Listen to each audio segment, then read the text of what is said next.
21년도 해외 주식 거래 대금 1위 희움증권이 미국 주식이 처음이라면 누구나 $40 드려요.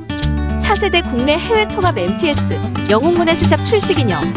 지금 바로 영웅문에스샵을 다운받아 $40 받아가세요. 해외 주식은 원금 손실 발생 가능하며 그 결과는 투자자에게 귀속되오니 유의하세요. 안녕하십니까. 미국 주식에 비치다의 장우성입니다.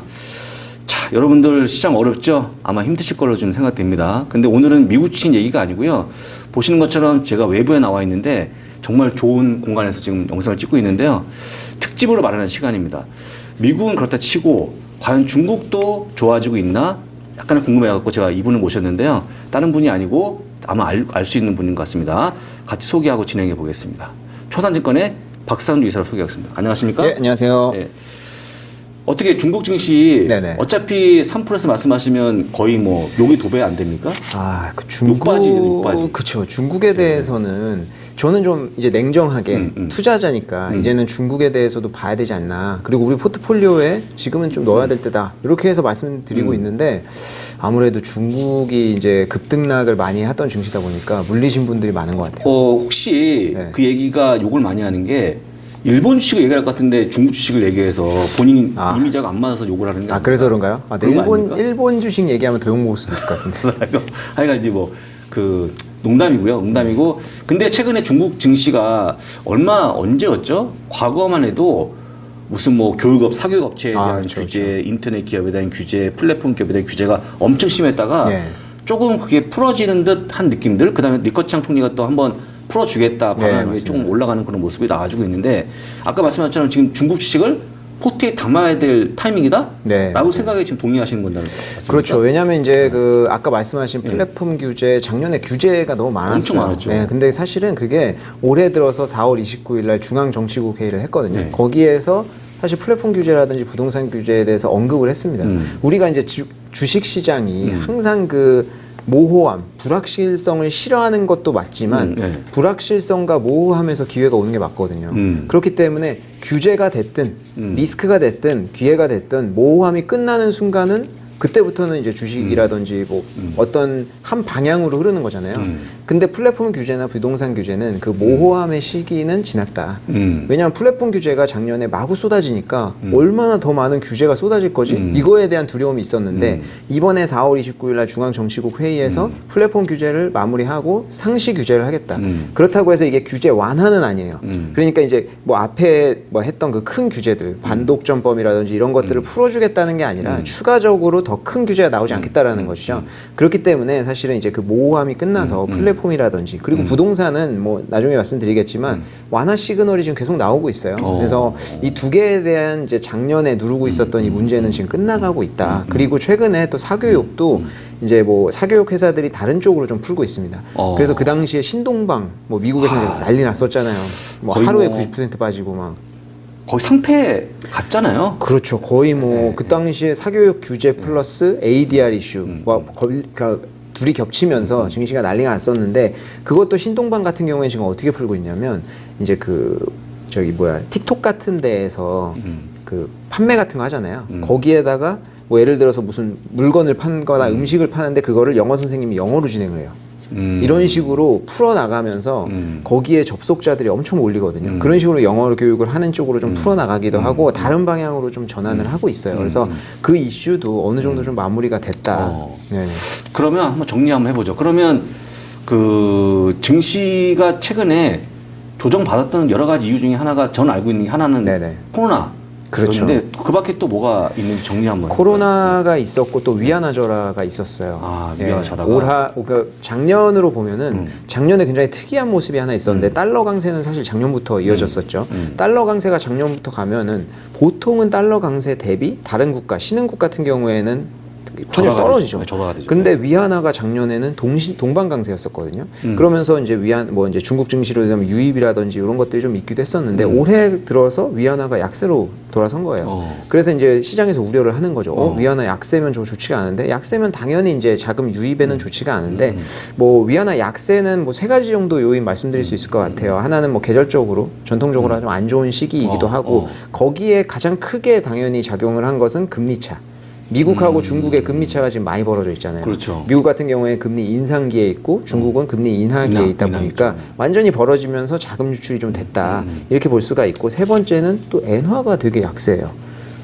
엔화는 진짜 네. 신비롭습니다. 제가 지금 뭐 네. 960원? 네, 그렇죠. 뭐 한국하고 대비했을 때 이 정도 되는데 엔화가 전통적으로 안전자산의 역할 많이 하다 보니까 엔화 약세되니까 달러가 더 강세로 가는 거예요. 맞아요. 그래서 이런 것들이 좀 자금 유출에 많이 작용을 했는데 이 자금 유출이 당연히 큰 구찌는 채권 쪽이었죠. 채권 쪽 자금 유출이 굉장히 많았거든요.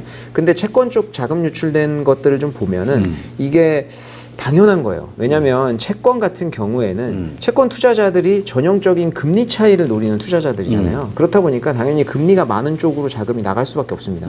근데 요게 그 주식 시장도 자금 유출이 좀 됐었거든요. 근데 주식 시장의 자금 유출을 보면 최근에는 많이 올라왔어요.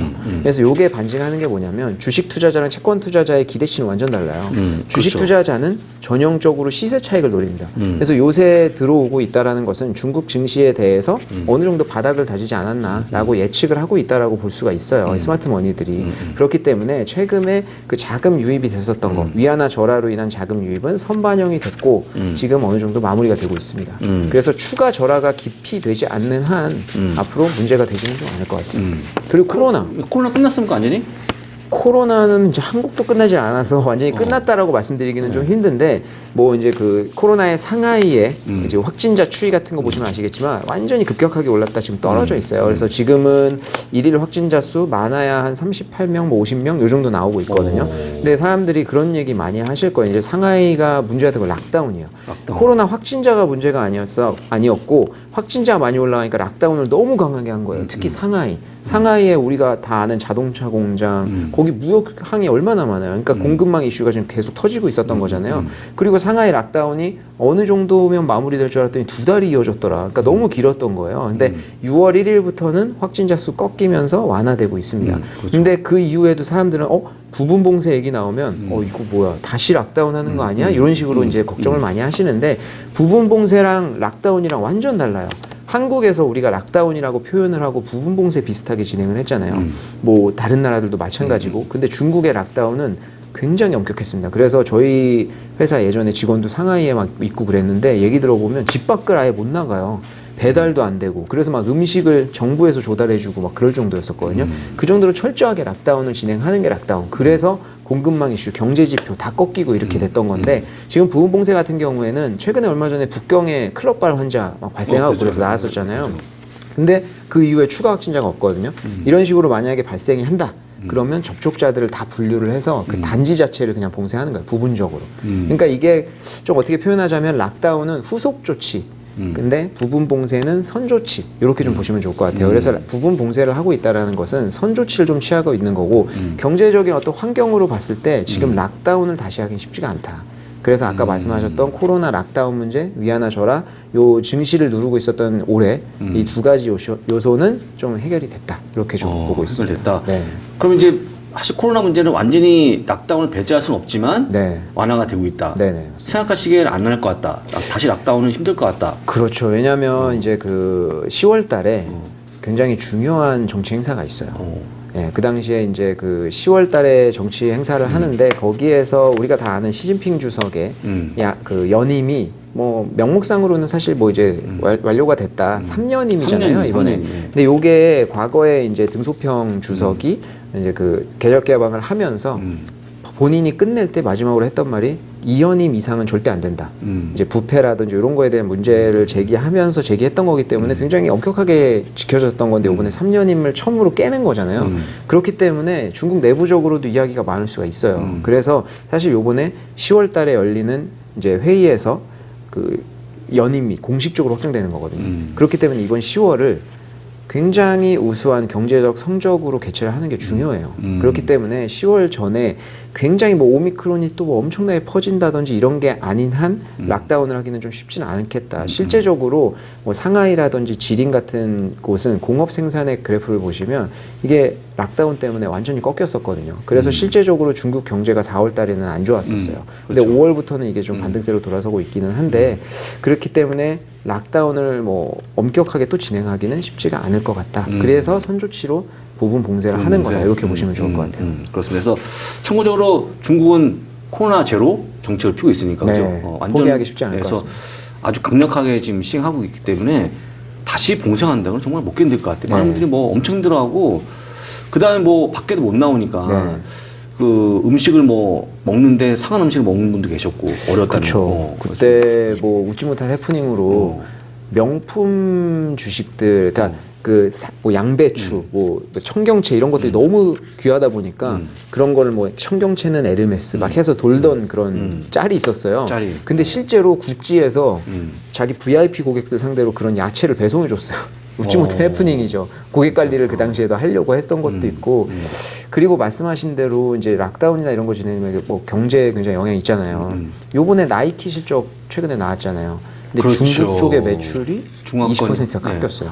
그렇죠. 한 20% 깎였죠. 네, 근데 그게 바로 락다운의 영향이 있었거든요. 왜냐하면 집에서 나오지도 못하는데 온라인, 지금 나이키가 주력을 밀고 있는 건 온라인이거든요.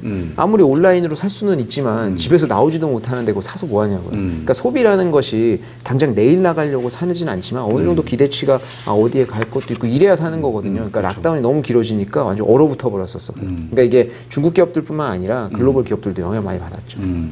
그런데 이거 뭐 여기에는 없는 질문입니다만 네. 그럼 중국과 미국의 어떤 그런 관계는 좀 회복 국면에 있느냐? 이게 저는 뭐 이제 개인적으로 이 두 국가의 관계가 회복될 수는 없다라고 생각을 해요. 왜냐하면 1등과 2등은 갈등이 항상 있을 수밖에 없어요. 역사적으로 미국이 2등을 항상 짓눌러 하잖아요. 일본도 영국도 마찬가지고 그럴 수밖에 없는 거죠. 우리가 뭐 반에서 1등과 2등이 뭐 사이좋게 막 그렇게 아니 뭐 항상 경쟁 관계잖아요. 둘은 경쟁 관계로 갈 거다. 하지만 여기에서 승자 패자가 나오기는 쉽지가 않은 상황이고요. 그리고 지금 같은 경우에는 단기적으로 뭐 중기까지 이어질 수도 있겠지만 둘의 화해 모드가 될 수밖에 없어요.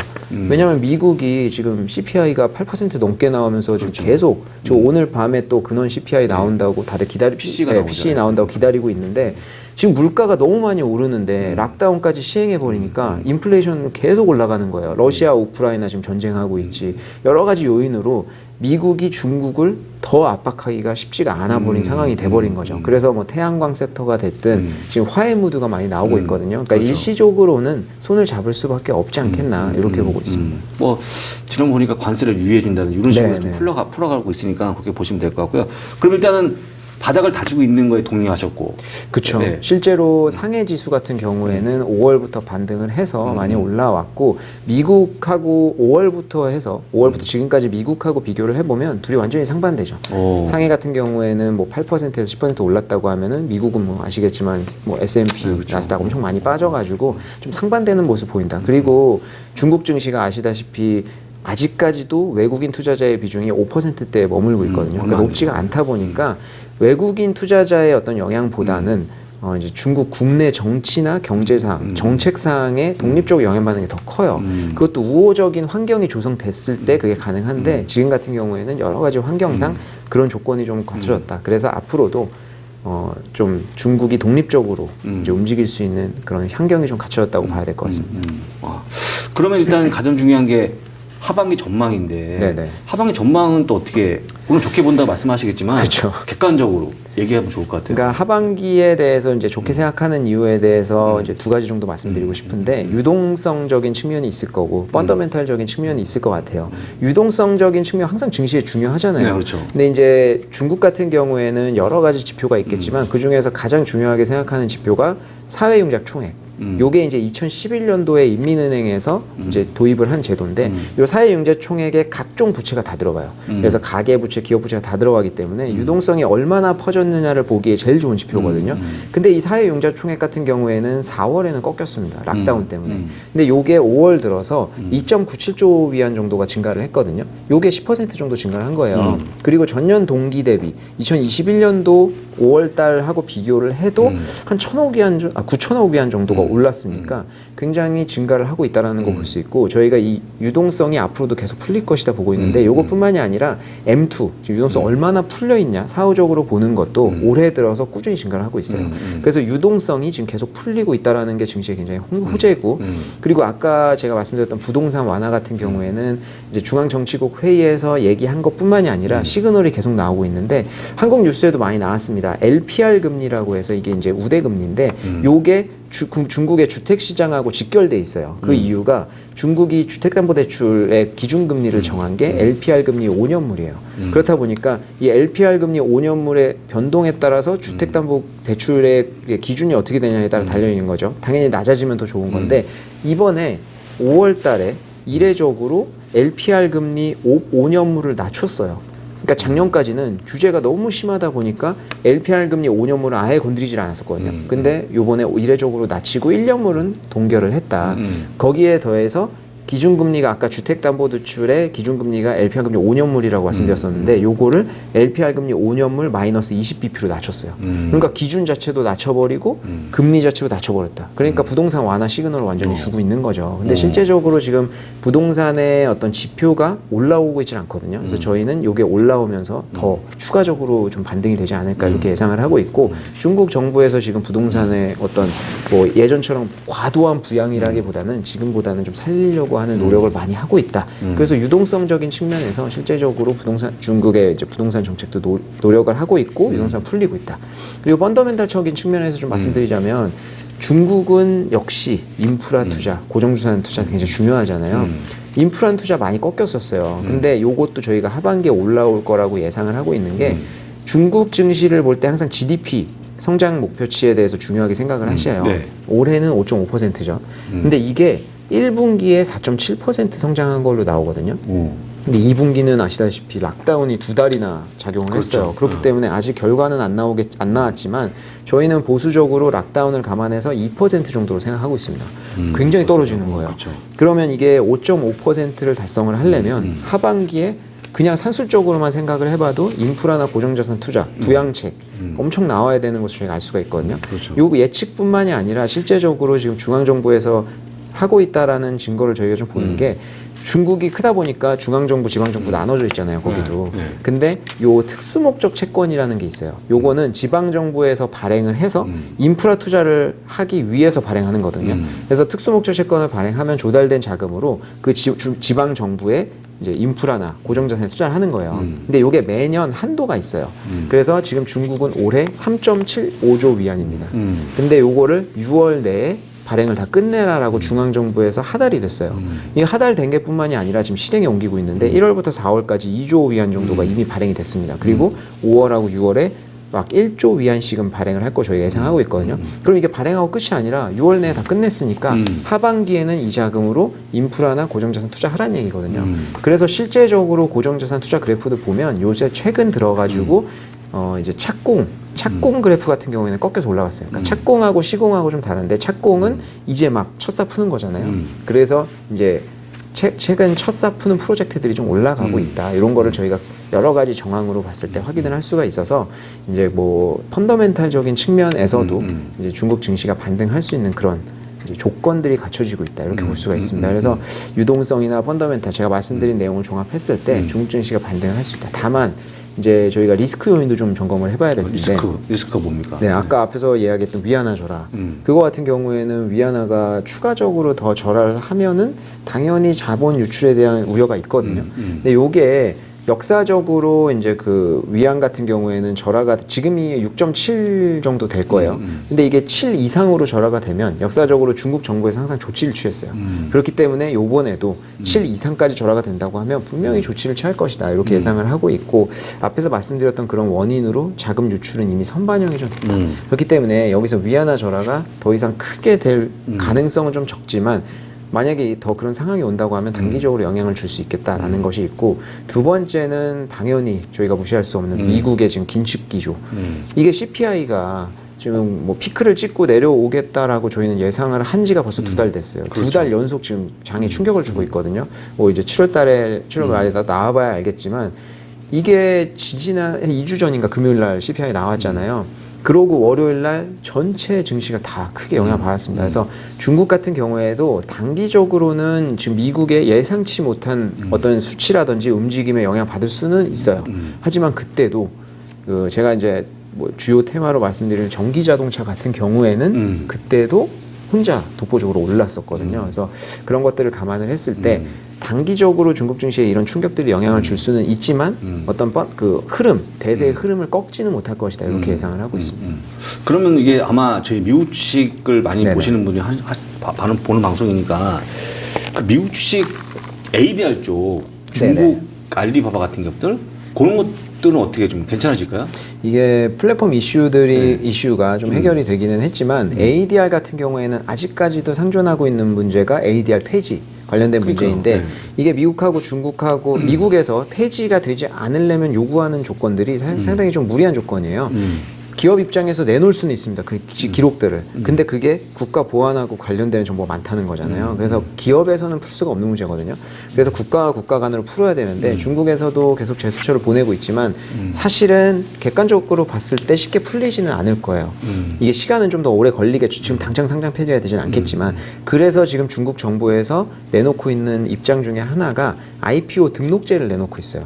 그래서 IPO 등록제. 예, 그래서 ADR들을 이제 홍콩이나 중국 증시에 동시 상장시키는 거죠. 그래서 상장 폐지가 되더라도 여기 주주들이 주식을 받을 수 있도록. 근데 이게 일반적인 북빌딩이나 IPO 과정을 통하면 굉장히 오래 걸려요. 주관사도 구해야 되지, 북빌딩도 해야 되지, 로드쇼도 해야 되지. 이게 시간과 비용이 너무 많이 드는 절차거든요. 그래서 등록만 하면은 바로 직상장할 수 있도록 IPO 등록제를 시행을 하고 있어서 요것도 4월 29일 날 중앙정치국 회의에서 나온 내용 중에 하나거든요. 그렇기 때문에 요걸로 인해서 최근에 이제 동시 상장하는 케이스들이 늘어나고 있습니다. 그래서 그런 식으로 좀 안정감을 부여받을 수는 있을 것 같아요.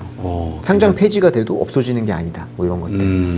그럼 이제 큰 고비는 지났다가 보는 게 그렇죠. 어느 정도의 큰 어떤 싸움은 당분간은 좀 힘들지 않을까 이렇게 생각하고 힘들지 있습니다. 않을까? 네. 그것 똑같이 아까 얘기했지만 그런 플랫폼 기업뿐만 아니고 네네. 사기업 업체까지 조금 그 사교육 업체 같은 경우에는 사교육 좀 다르나요? 규제에 대해서는 풀겠다는 얘기는 하진 않았어요. 하지 그래서 지금 사교육이 좀 다른 우회하면서 다른 쪽으로 이제 영업이익을 내고 매출을 내려고 하는 그런 움직임을 보이면서 주가가 워낙 떨어져 있으니까 좀 올라갈 수는 있지만 저는 개인적으로 지금 사교육 기업에 좀 손을 대는 거는 아직 규제 이슈가 끝나지도 않았고 갑자기 뭐 사교육을 잡겠다라고 해놓고 풀지는 않을 거잖아요. 그렇기 때문에 지금 손대기는 좀 그래도 좀 무리가 있지 않나. 그러면 어차피 이제 그 어디에 투자할지까지 설명해 주실 네네. 거니까 하기 전에 딱 하나만 더 질문드리면 이게 최근 뉴스입니다. 네네. 그 니오에 대해서 네. 일단은 또 공매도 보고서가 발간됐죠. 그래서 일단은 뭐 지난번에 나왔던 그 루이신 커피에 대한 트라우마가 좀 커지고 있는데 그렇죠. 그분 어떻게 이게 그 니오에 대해서 이제 숏 리포트를 낸 곳이 그냥 그리즐리 리서치라고 해서 네, 사실 거기가 뭐 거의 뭐 연관이 없는데 예, 그냥 냈죠. 그래도 이제 그 뭐 완전히 무시할 수는 없는 리포트잖아요. 그렇죠. 근데 이제 지금 그게 나온 지가 뭐 어제죠, 바로. 네. 그래서 지금 시장의 반응이나 투자자들의 반응은 이게 뭐 과연 검증이 됐냐라고 하는 긴가민가요, 거에서 아직까지는. 예, 아직까지는 그 모호함의 경계선에 있어요. 근데 이게 연결재무제표에 있는 그 배터리 구독하는 자회사가 실제적으로 이게 구독 경제가 잘 돌아가는 거에 대해서 모르겠다. 왜냐하면 이거 비상장사니까 얘네가 발표를 하지 않는다는 거예요. 근데 그거에 대해서 니오의 입장을 들을 필요는 없을 것 같아요. 당연히 니오 입장에서는 맞다라고 얘기할 리가 그렇죠. 없잖아요. 하지만 이제 그 전문가들이 지금 계속 이야기하는 것은 꼭 얘네가 숏 리포트를 낸 것처럼 그렇지 않을 것이다라고 이야기하는 경우가 많이 있거든요. 그래서 요거는 좀 지켜봐야 될 것 같아요. 근데 아무래도 이제 그 아까 말씀하신 대로 루이신 커피나 이런 것들에 어떤 트라우마가 있기 때문에 그냥 무시하고 완전히 관가할 수는 없는 이슈인 것 같다.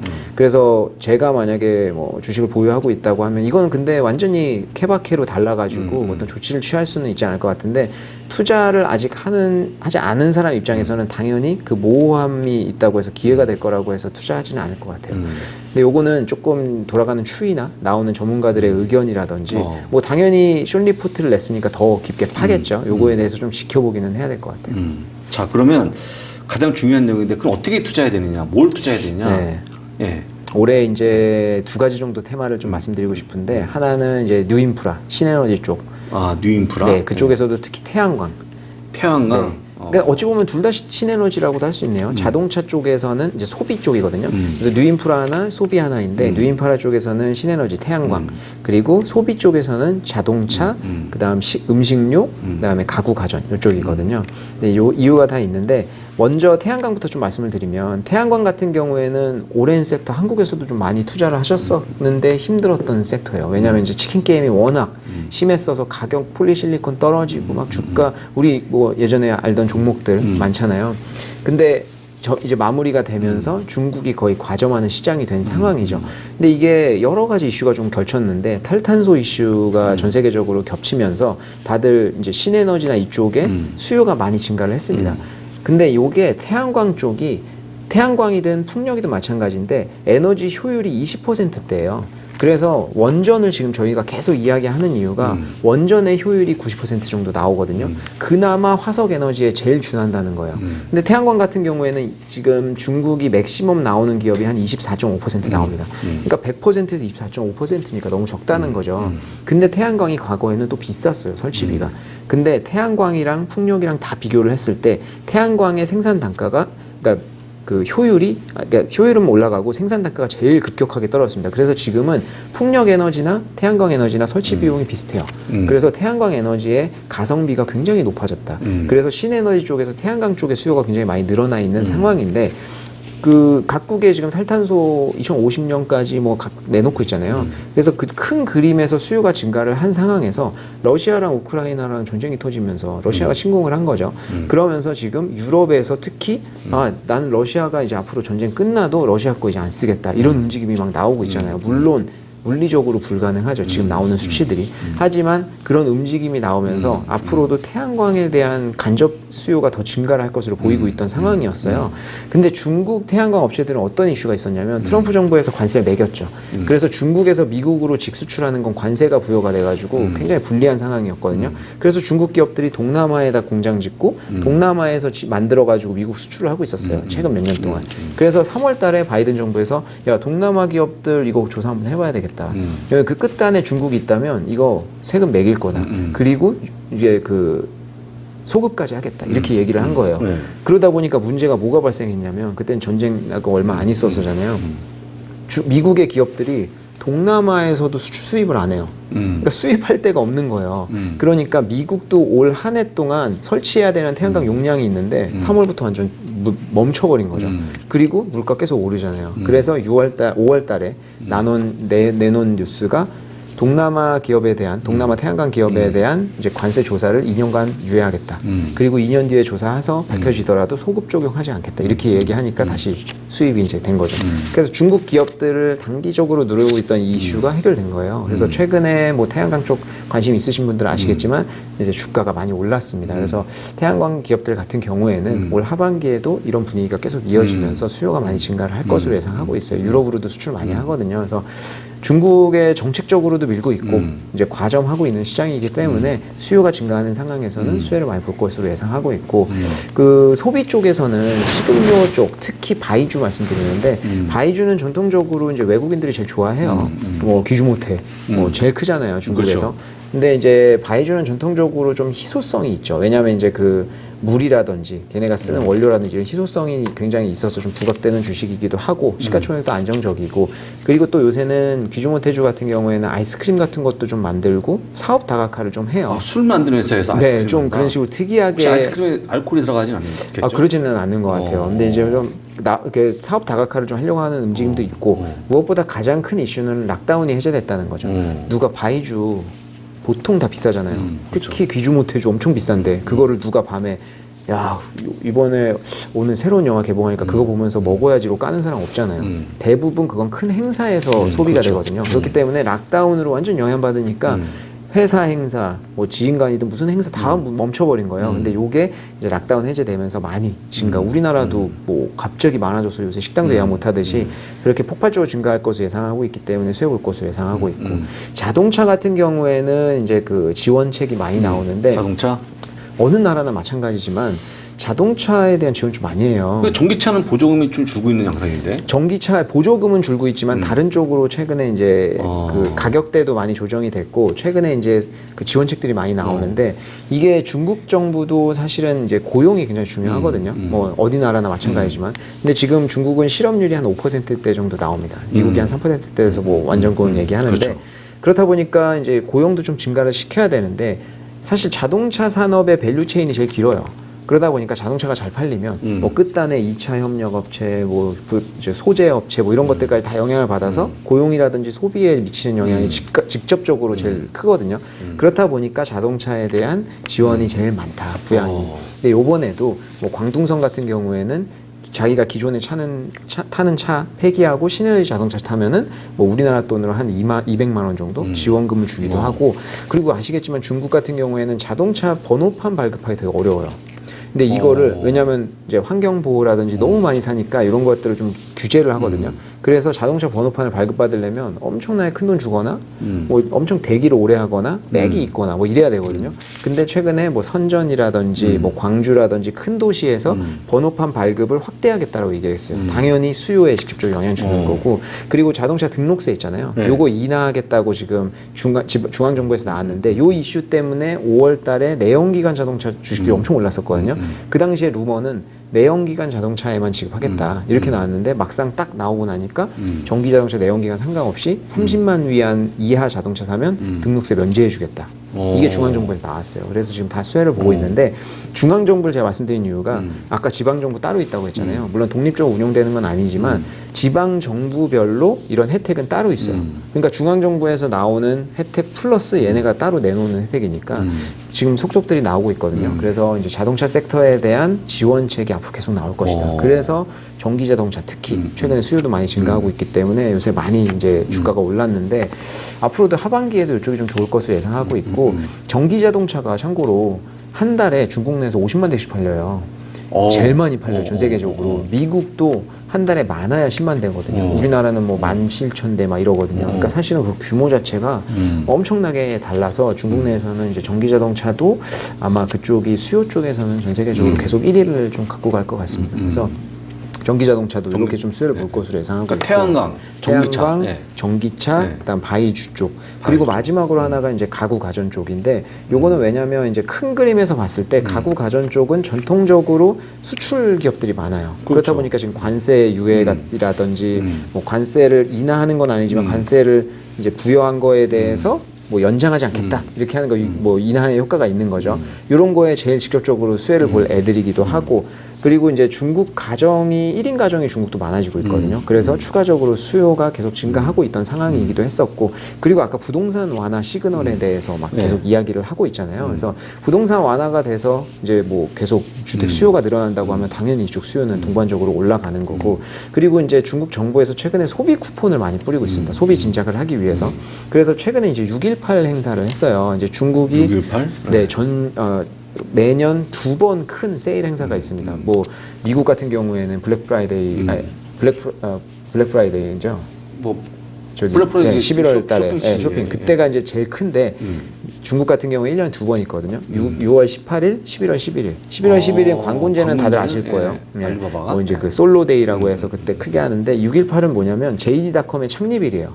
그래서 JD.com 창립일 기념하면서 자기네가 시작한 대규모 행사인데 이제 다른 데까지 다 가세를 한 거죠. 그래서 지금은 상반기에는 6.18이 또 광군제 못지않은 큰 대규모 세일 행사예요. 그래서 중국에서는 소비 데이터를 볼 때 6.18이랑 광군제 얼마나 팔렸느냐가 되게 중요한데 이번 6.18에 총 판매량 20% 정도 증가를 했습니다. 그래서 양호하게 나왔고 그리고 세부 품목별로 보면 가구 가전 같은 경우에는 뭐 틱톡, 뭐 이제 그 JD.com 뭐 이런 여러 플랫폼별로 다른데 많게는 600%, 적게는 300%까지 증가를 했어요. 그래서 소비 쿠폰의 효력이 지금 발생을 하고 있다. 그래서 가구 가전도 하반기에 좀 좋게 보고 있는 상황이거든요. 그래서 제가 말씀드린 이런 테마들로 하반기에는 좀 보시면 좋을 것 같아요.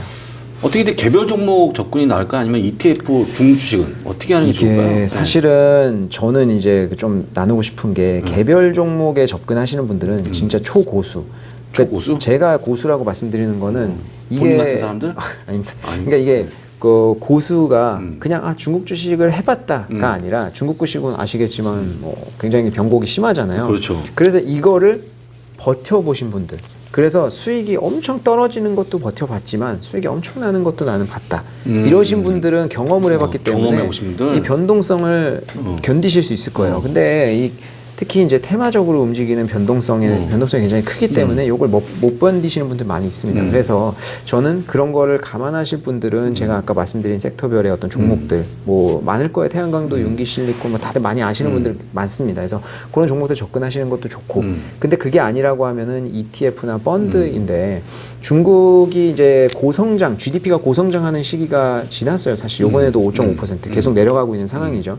이게 이제는 양적 성장보다 질적 성장에 집중하겠다는 건데 이럴 때에는 지수가 그냥 지수 투자가 사실은 힘들어요. 그냥 지수 투자만 한다고 하면 재미가 없는 거예요. 그러니까 중국에 대한 어떤 기대치는 리스크를 감수하는 것 대비 이제 수익이 굉장히 커야 되는데 지수로는 그걸 달성하고 쉽지가 않은 상황이다. 그래서 액티브로 좀 운용을 하시는 펀드라든지 그리고 액티브로 뭐 운용을 하는 랩 상품 같은 것들이 있어요. 이런 것에 좀 접근하는 것이 좋을 것 같고, 왜냐하면 이제 액티브로 운용을 하는 것은 이제 매니저의 역량에 따라서 섹터 분석을 해서 섹터를 선정을 하고 그 섹터 내에서도 제일 잘 나가는 소위 말하는 그런 종목들을 선택하고 요거를 계속 리밸런싱을 하는 거거든요. 그러니까 소위 말하는 계속 왔다 갔다 하는 거죠. 그래서 이런 전략으로 투자를 하시는 것도 괜찮고 아니면 ETF로 선택하시는 것도 괜찮을 것 같아요.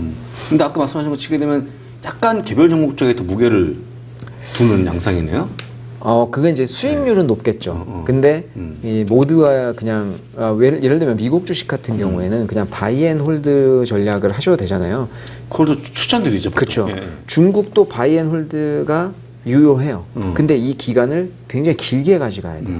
왜 예를 들면 마오타이라든지 우리가 흔히 중국 주식이 한국에서 굉장히 붐을 일었던 게 뭐 2015년도 이 후강통 막 시작하고 이럴 때였을 텐데 그 당시에 집중했던 종목들이 있습니다. 뭐 인민재산 보험이든 뭐 많이 뭐 우통객차 많이 아시는 분들 계실 거예요.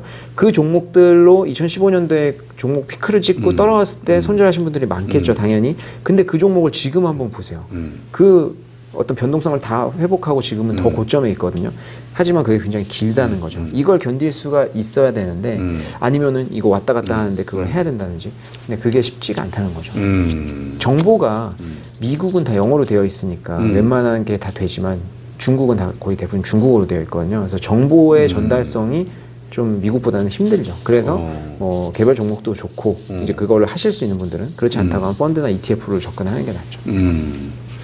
자, 그렇습니다. 그래서 일단 오늘 말씀 쭉 들었는데 저희가 중국 주식 얘기할 게 거의 없어갖고 혹시 이걸 보시고 우리 저희 댓글에 관련 질문을 올려주시면 우리 또 이사님이 또 풀어주시면 그럼요. 그리고 ETF가 요새는 뭐 중국 관련돼서 상장되어 있는 게 미국, 홍콩, 한국 다 접근이 가능하고요. 그리고 우리가 지금 촬영하고 있는 시점에서 다음 주 월요일 7월 4일부터 해서 ETF 퉁이 시작을 해요. ETF. 네, ETF 퉁이라고 ETF 영어로는 ETF 커넥트라고 하는데 저희가 후강퉁, 성강퉁 하잖아요. 그 퉁이 그런 네, 거군요. 연결하다의 통이거든요, 한국말로는. 그래서 이게 이제 홍콩 증시를 통해서 중국하고 심천에 이제 투자를 할 수가 있었잖아요. 이번에는 이제 그 홍콩 증시를 통해서 중국 본토에 상장되어 있는 ETF를 투자할 수가 있어요. ETF 그 중국 본토에만 상장되어 있는 특이한 ETF들도 있고 유동성이 더 많은 ETF들도 있고 위안화로 투자를 할 수도 있기 때문에 그거까지도 접근을 할 수가 있어서 사실 요새는 진짜 ETF로도 접근할 수 있는 시장이 너무 많아졌어요. ETF 퉁, 후강퉁. 짝퉁은 유퉁은 또 유퉁은 그분은 많이 가요. 유퉁은 뭐 사람이 근황 올림픽에 한번 문의를 해보시는 거예요.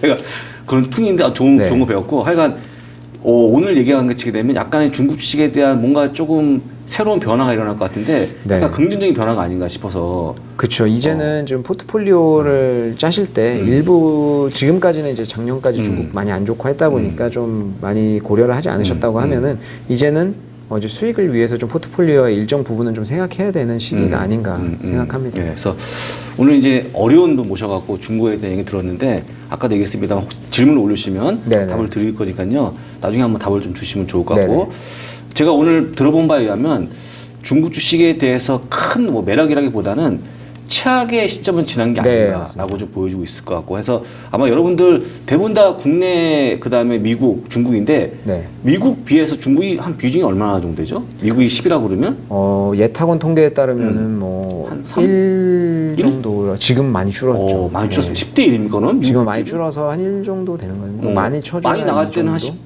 10대 3 정도? 그쵸. 예전에 2015년 이럴 때만 해도 뭐 엄청나게 많이 비중이 올라갔었는데 뭐 최근에는 많이 관심이 떨어졌죠. 어쨌거나 보유하시는 게 맞는 거니까 네네. 지금 말씀을 치게 되면 조금 더 보유하는 게 어떨까 말씀드리고 오히려 신규로 매수할 분도 좀 좋은 네. 쪽으로 생각하시면서 매수하는 게 어떨까? 그렇죠. 라는 생각이 들었습니다. 잘 참고하시면 좋을 것 같고요. 제가 다음 기회가 되면 또 네네. 모실 거니까 어차피 이제 비용이 안 드는 분이니까 네. 모셔보도록 하겠습니다. 네. 뭐 기분 뭐 괜찮죠? 아, 그럼요. 뭐 저희가 돈 받고 하는 관계면 아, 그렇죠. 서로 그렇죠. 불러올 필요도 없고 얘기할 필요도 없는 거 아닙니까? 아, 그렇죠. 그렇죠. 갑자기 표정이 굳어져갖고 때릴 뻔했습니다. 네. 농담이고요. 자, 지금까지 한 40분 동안 박상준 이사하고 중국에 대한 얘기했는데 제가 볼 때는 약간 좋은 느낌 받았으니까요. 투자에 잘 참고하시면 좋을 것 같고 그 다음에 아까 말씀드린 것처럼 혹시 궁금한 게 있으면 댓글 남겨주시면 또 나오셔갖고 답을 드릴 걸로 좀 보입니다. 오랫동안 시청해주신 다시 한번 감사드리고요. 저는 물러가도록 하겠습니다. 감사합니다. 감사합니다.